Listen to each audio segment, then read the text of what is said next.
What up everyone and welcome back to KingPin's Gaming Hub. I recently posted a video on how to make my automatic item sorter and storage system. It got me thinking that I should discuss a few more of the resource and mob farms that I've put together and what I feel is essential on a survival world. Now when I play Minecraft, I definitely describe myself as more of a industrious type player, rather than someone who is great at making things look pretty all the time, but I am working on that. I do like my builds to be neat and tidy though, so maybe I just like things looking clean and organized. I'll start in this video by showing you what projects I've taken on so far and some ideas I have for the future. You can look forward to seeing me go into these different projects in some more detail in some upcoming videos, so make sure to come back and check those out. As always, please do like, comment, and subscribe, or go ahead and share this video with your friends. It is greatly appreciated. So sit back, relax, and enjoy the video. Steve, hit that intro music.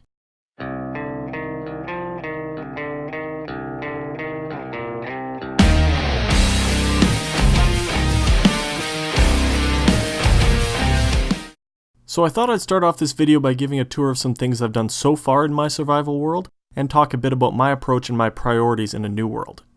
I'm sure we all know how to get rolling in a survival world, but we approach things a bit differently. For instance, do you like to have a certain biome you like to start building in and maybe even a theme in mind before you even load up the map? Maybe you're the type of person who likes to head off on an adventure and explore a lot right off the start and be fairly nomadic until you find some cool place you'd like to start building. You might like to travel until you find a town nearby, just to find those initial food crops and a place to spend the night. I certainly have some friends that take this approach.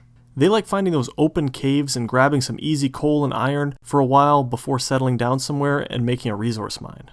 Me personally, I tend to find a nice area pretty soon and build up some basic house for shelter pretty quick. I don't spend a ton of time running around and scavenging for resources. I just plop myself down, dig a mine shaft right away to get those good diamonds. Alright, so let me give you a bit of a tour and show you some examples of how crazy I can be with some of these little details. Stick with me though guys, I promise we'll get to the good stuff soon. Now that I've got some basic shelter put up, I always dig right down to bedrock. I leave 3 blocks high space for mining. Since, as we all know, diamonds are Y16 and below, I like to plant my feet on Y9 and start there. I prefer to put staircases leading down to my mining area so it's super easy to get up and down. I also don't like to dig straight down and just use a ladder. This way it's easy to add rails and minecarts in the future if I decide to, which I often do. I tend to mine 2 blocks wide and 3 high, and always fill in wall gaps and leave torches. Yes, I'm that guy. I have friends that leave mining tunnels looking like a bowl of spaghetti, and I cannot deal with that. As for food early on, I usually just plant a few easy crops and gather a few animals to keep nearby my starter house. Nothing fancy, but it does the trick. Food is pretty easy to come by in this game, and you really don't need a lot of it to get by with early on, in my opinion. Now once I was nice and settled in, I went in search of a town. Not for resources, shelter, or people to trade with, but essentially to annex the villagers and make an iron farm. In my opinion, this is by far the most significant resource farm you should take on, and is by far the most important in the long run. As you can see, it's a pretty common design, but I have seen people get a bit lazy and make smaller versions. I don't suggest you do that. This will be one of the resource farms I'll go into some more detail on in a future video. In my case, I wasn't overly lucky with a village location and had to travel about 600 blocks away to find one.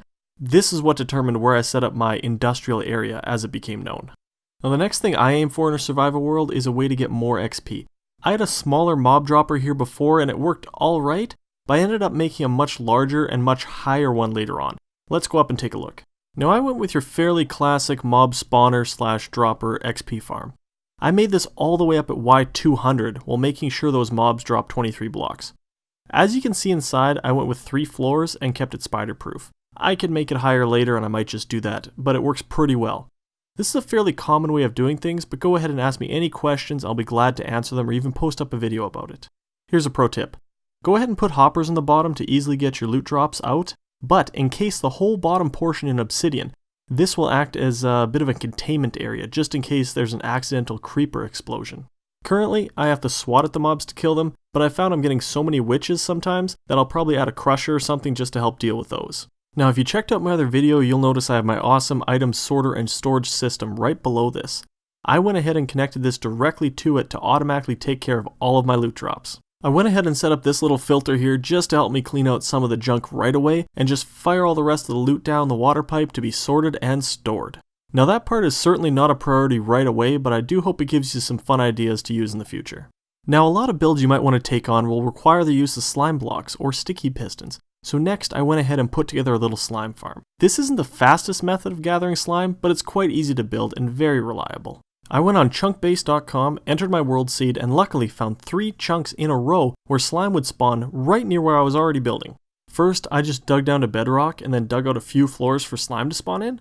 I'll probably add a few more floors to this in the future to increase efficiency, since everything else is already in place. If you'd like any tips on your own slime farm, just ask me. I will probably go into detail on it in an upcoming video though. Now, before I made the updated mob dropper that I showed you already, I decided to make myself a gold and XP farm as well. Why would I do this? I have no idea. I just thought it would be kind of cool. And it does work extremely well. I mean, I can pull quite a bit of zombie pigment out of there on hard difficulty. At least this way I'll never have a shortage of gold for alchemy or creative purposes.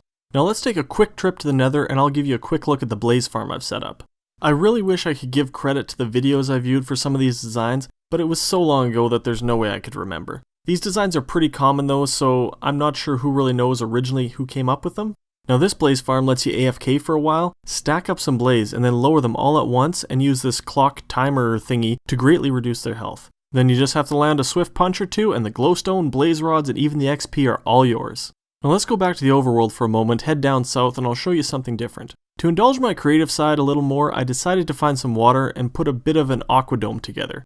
By sheer coincidence, while building this, I happened to find a very large abandoned mineshaft that stretched right underneath it. This was before I had built my updated mob dropper, so I decided to put a little XP farm right above this zombie spawner. There may have been some easier ways to do it, but I think it looks pretty neat and it worked quite well once it gets up to speed. Now I happen to have a couple of friends with me in this world at one point. They weren't working on these projects with me, but just helping explore some and doing a few small side projects on their own. A friend of a friend did happen to locate a skeleton spawner about halfway back the distance along my underwater railway there that leads back to the dome. So what does he do? He destroyed it! Needless to say, I wasn't very impressed with that.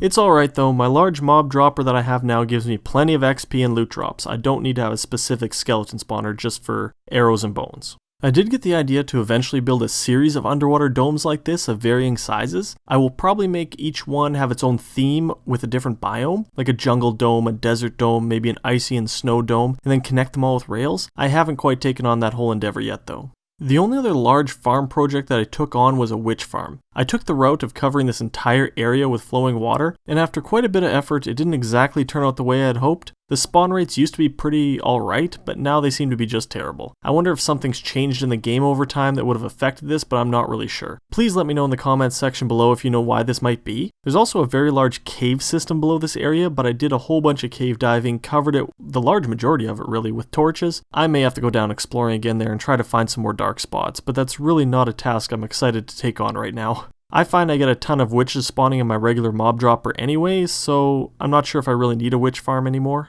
I'm thinking my next large project will be some kind of farm in the nether, probably to go after wither skeletons. Who knows, maybe one day I'll actually build myself a decent house.